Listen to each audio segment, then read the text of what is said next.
guys, welcome to my channel. Today I'm going to show you how I achieved this very soft watercolor effect on this dresser using $9 paint from the clearance section at Walmart. If you want to see how I did it, stay tuned.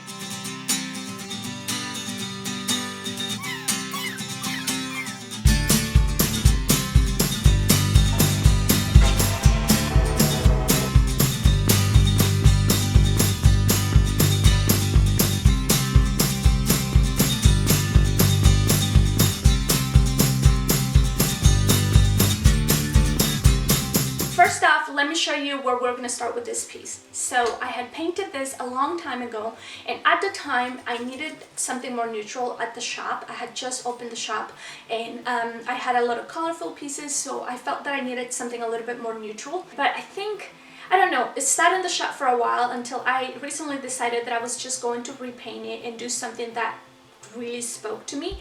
And so I wanted to try this watercolor soft blended effect, and that's where we're going to start. Since I had already worked on this piece, a lot of the patching and repair and like heavy duty work was already done. All I had to do was get rid of the shine and take off the stenciling, because this will leave sort of a raised effect on them. So I needed to make sure I had a smooth surface, and that just meant sanding off the finish and sanding the stencil off. With the sanding, I kind of got heavy-handed and took some of the paint from the corners off. I wasn't sure if the shellac from the original coat was still intact, so I added some more just to make sure none of the tannings from the wood would bleed into my paint, particularly because I'm using a light color. So that's what that shiny part that I'm trying to show you is. After the shellac dried, I sanded it lightly with 220 grit just to give my paint something to grab onto, and that was that. So let me read you what it says, because it's the first time that I'm actually using Killz chalk paint. So the first thing that it says is that you have to shake thoroughly before opening the can. Usually I rather stir than shake, because you can actually get to the bottom and kind of scoop up all that really thick sediment that gets at the bottom. So I prefer to stir, but if you want to shake it, that's okay too.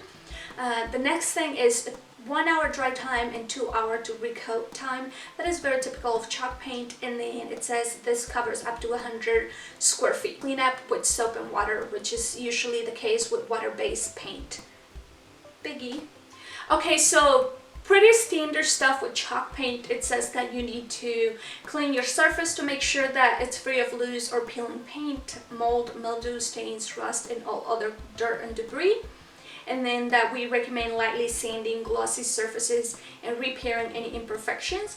Remove all of the dust with a damp cloth and allow it to dry. So pretty much the standard prep work for any chalk paint. They usually require very minimal prep work. However, I will tell you that the end result of your finish will greatly depend on your prep work.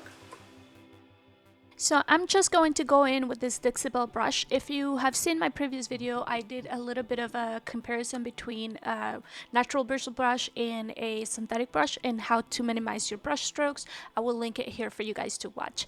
But anyway, I'm just brushing it in, and right here I wanted to show you the difference between the coverage on a light color versus a dark color. You can see it's quite drastic, but usually you can get full coverage with 3 coats if it's a light color, like a white or a very soft pink like this one. And as it happens very often in the creative process, I decided to change directions a little bit into this project. I still was looking for that coral, because this paint was called Cameo Coral, and it turned out to be a little more pink than coral. And so I was trying to warm it up with this color from Dixie Belle called Rusty Nail. It turned out to be a little too cool tone still, but I fixed that later on. You'll see how this project changes and evolves throughout the whole process, which is what usually happens. The important thing here is that I am blending the 2 colors, and what you need to do when you're blending colors is that you generally have to have 2 brushes. I ended up switching to 1 because the colors are very complementary, so it really didn't matter. But you'll see me whenever I'm using different colors that are contrasting, I will stick to 2 separate brushes. Anyway, the most important thing is that you want to blend those 2 colors together, and that can only happen when they are wet. Chalk paint tends to dry very, very quickly, and so because of that, I always have my spray bottle handy to kind of wet it and activate the paint so that I can blend all of it together very seamlessly and smoothly without leaving really pronounced brush strokes. when I'm doing a blended color, I won't take the drawers out because I need them to have all the same pattern and design. So it's important that before the paint dries, you pull them out and you work on those edges so that you don't end up having these very pronounced ridges. After I did the whole thing, I decided that it was still a little too cool tone, and what I was looking for was that coral color, so it's a little, I wanted a little bit more warmth into it. And what I did is that I grabbed a different color from Dixie Belle for the second coat, and that color is called Terracotta, which is perfect. I love those warm 70 tones, like the mustard yellow, the terracottas, the warm browns, the soft pink. All that kind of stuff is what I live for. So this turned out to be exactly what I wanted, and so I went ahead and applied the second coat.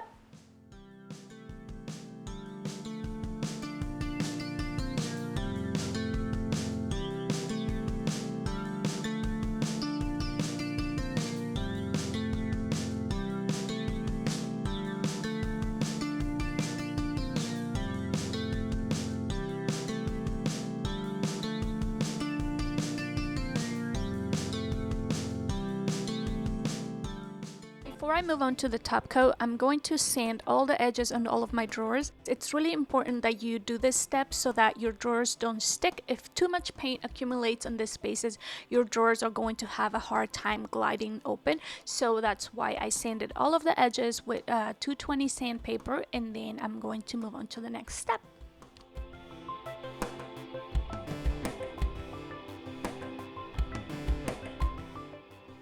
After doing a couple coats of that and blending and moving on to sealing it, I'm going to spray the sealer, and this you can brush on. There just wasn't any art to it, so I feel like it's faster to spray sometimes, so I decided to spray it.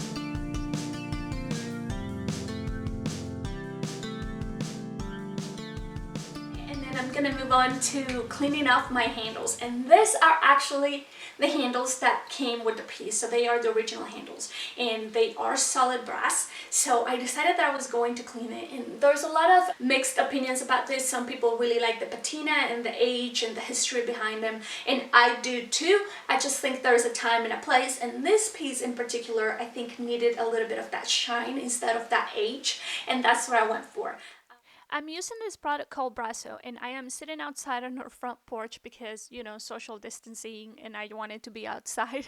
But also this product is really stinky. It's basically ammonia, but you can buy it from any hardware store or online, and it's really cheap. It's like $4.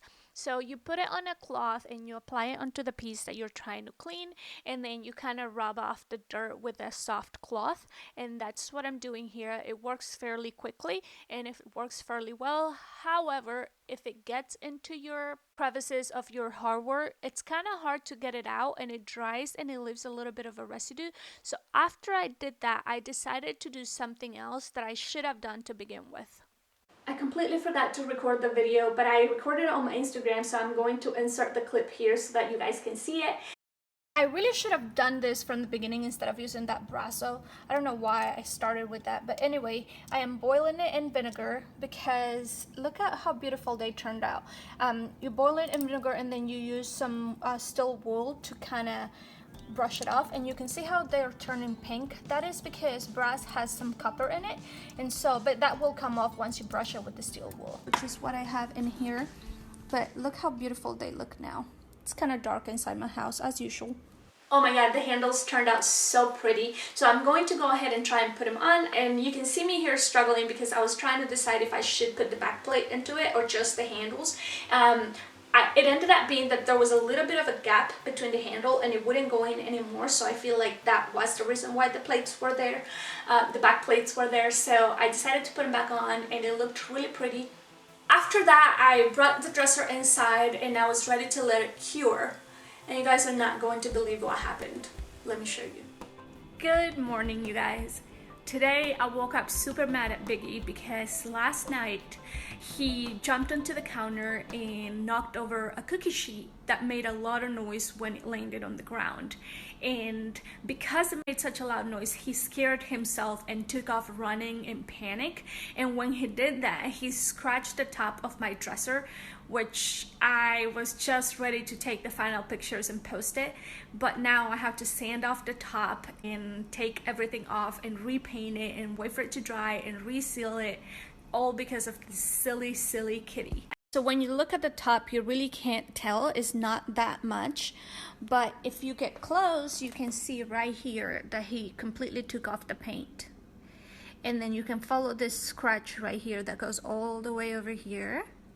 And then there's one more over here, that same thing. So he scratched it, but with the right lighting, you can kind of follow the scratches. So there. Okay, I was really upset with Biggie because I just did not want to have to sand it down. When you have stuff happening like that, you can't really just patch it, particularly because it was a blended finish, so I couldn't like just leave a patch on top of it. So I had to sand off the top and then repaint the whole thing. Well, during this process, one of my good friends had reached out to me and said, hey, remember I was looking for a dresser for my baby girl. She has a 9-month-old little baby girl, and so she's been looking for something, and she didn't want to buy something from Sterling.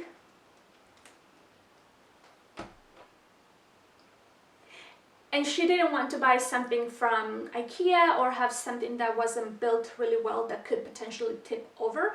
Her baby girl is just about to start walking, and you know, they like grab onto furniture and like use it to get up. So I told her, hey, it has a dresser, but since Biggie destroyed my top, I'm going to have to repaint it anyway, so I think I can take the mirror off for you. Will you be interested in that?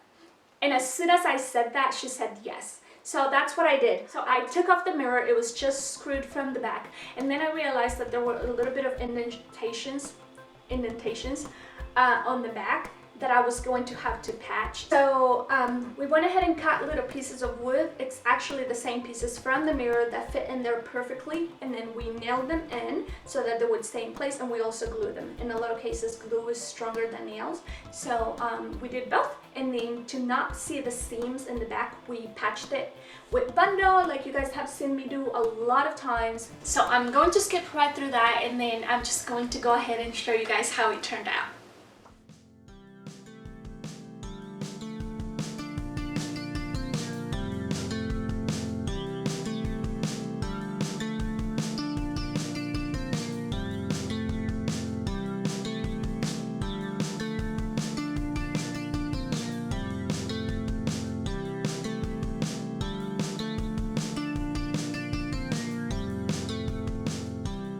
So that is it for today, guys. I hope y'all enjoyed it. It was a lot of fun to create this project, and it's a lot easier than it looks. So hopefully you guys give it a try at home with whatever colors suit your decor. And don't forget to follow us along on all the social media, Pinterest, Instagram, YouTube, Facebook, you know, everywhere. Until next time, bye! Was that you living in someone else's dreams?